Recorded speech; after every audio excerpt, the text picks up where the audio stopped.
We're getting ready to go to Dundurn Castle, which is a castle. As far as Canada has castles.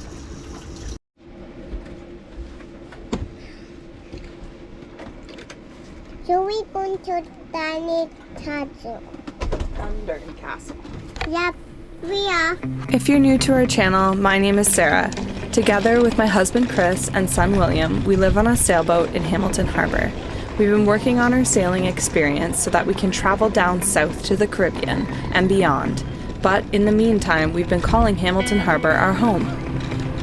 And it was high time we explored the history of this important Ontario city.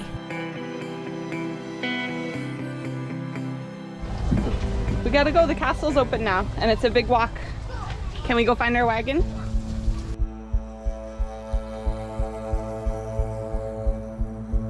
Dundurn Castle sits on a high ground called Burlington Heights, overlooking the westernmost point of Lake Ontario. The sprawling grounds include 3 main buildings: a chapel, a coach house, and the main castle or mansion. Its main building, a massive 18,000 square feet of hallways, servants' quarters, kitchens, bedrooms, and luxurious sitting rooms, has been restored by the city of Hamilton to reflect what the house would have looked like back in the 1800s. Legend has it that there exists hidden tunnels between the castle and some of the outbuildings. The grounds have a long and bloody history, but the castle itself has witnessed death within its walls. Today, we are going back in time to understand more about the ghosts of Dundurn Castle.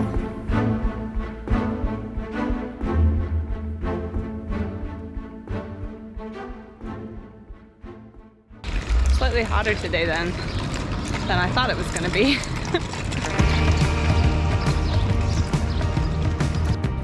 Welcome to Hamilton, where history, industry, and innovation converge to tell a remarkable Canadian story. From industrialization that powered the nation's economy to railways that connected distant provinces, Hamilton has always been a key player in Canada's development.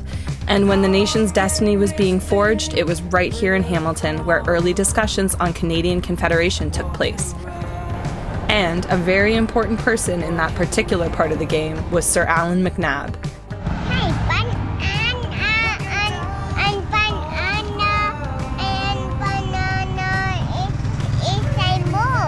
Banana and banana?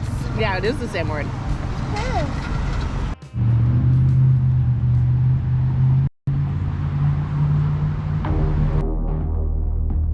We are now entering the park that leads up to the castle.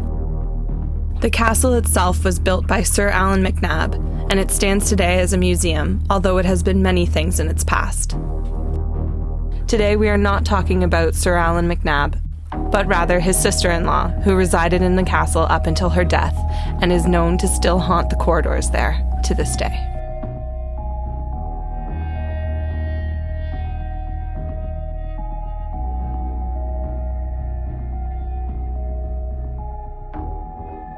So this is the thing about Hamilton that I like, is that there's so many like beautiful parks and like old buildings and cool stuff like this, and like nobody is here.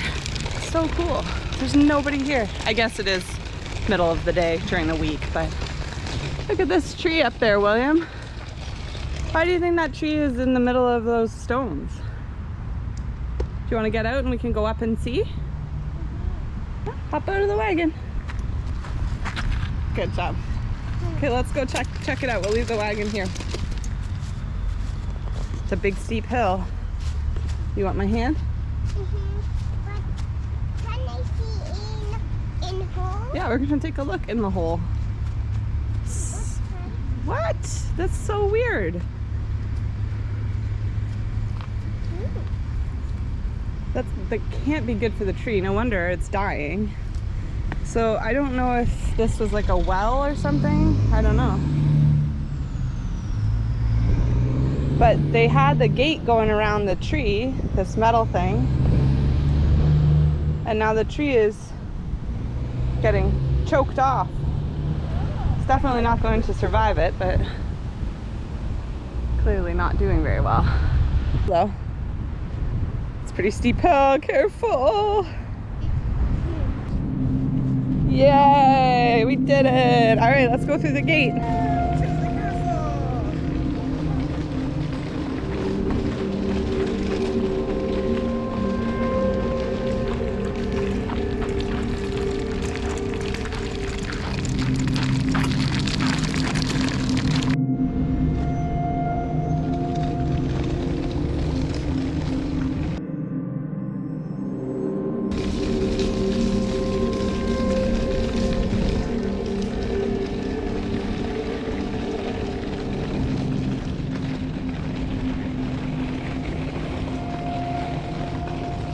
We can pretend we're a horse and a carriage.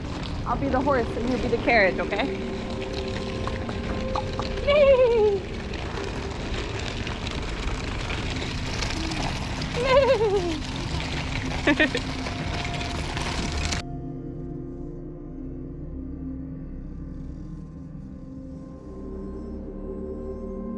This building is a coach house, which means that this would be where the horses came after they brought the people to the castle. But now it's a store. But it used to be where the horses would go. Is it good? Okay, that's okay. I take that.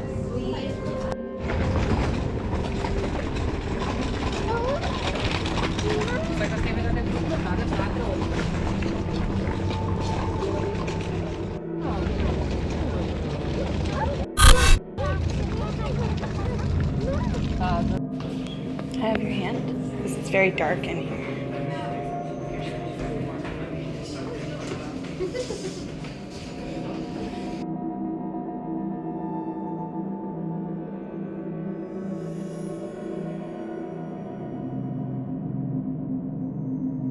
You can. We just ask that you don't use flash photography. And at the time the family lived here.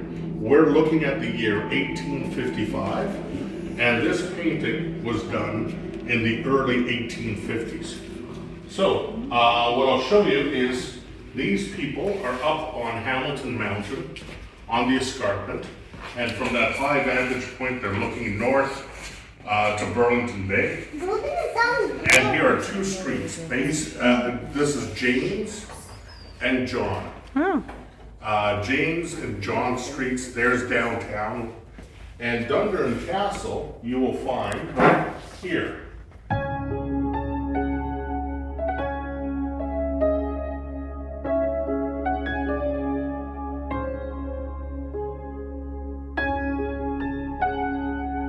They'd listen to music. There's a piano in the corner. There was happy to have that here. It was made in Hamilton. And so conversation and music were a part of the experience here.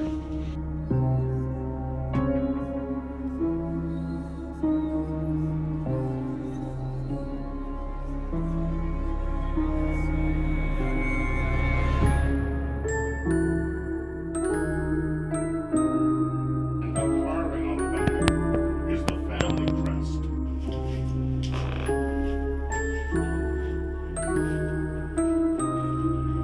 That's the biggest table I've ever seen. They must have had a lot of friends come. This lady. Despite a lot of research, there isn't a lot of readily available information about this poor woman. Sophia McNabb, originally Sophia Stewart, was born January 30th, 1817. She married the brother of Sir Allan McNabb, David Archibald McNabb, in April of 1838. The information that we do have about Sophia is tragic to say the least. She and David had a son that they named Napier, and very sadly, both David and his firstborn died the following year. But worse for poor Sophia was that she was pregnant with a second child with David when her husband and her firstborn died, and after giving birth to her second son, whom she named David, she would sadly lose him as well shortly after. Heartbroken and alone, Allan McNabb offered Sophia a place to stay in Dundurn Castle, where she could help take care of the castle and her nieces. Sophia's sister Mary was the wife of Sir Allan McNabb, making Sophia a double relative to him.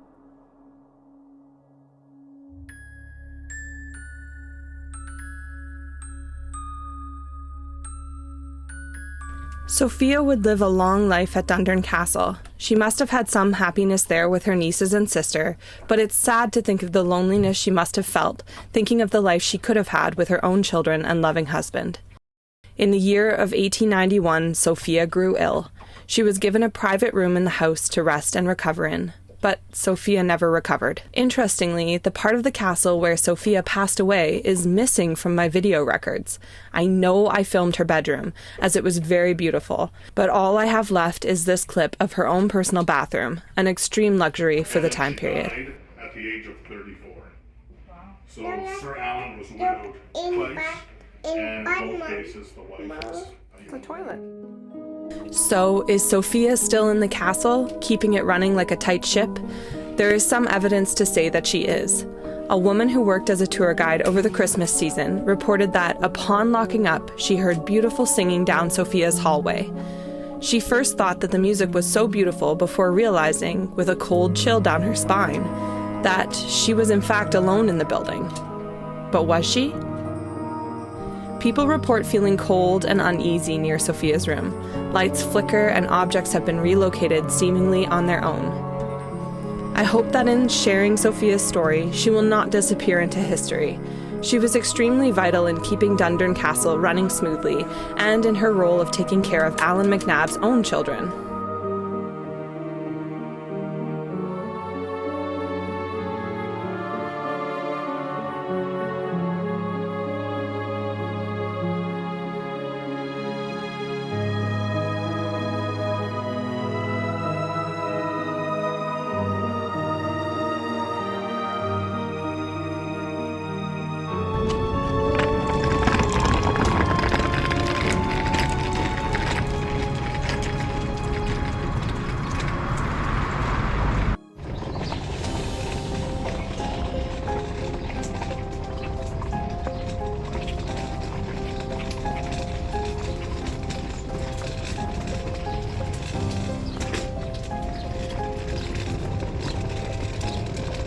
Almost back, buddy.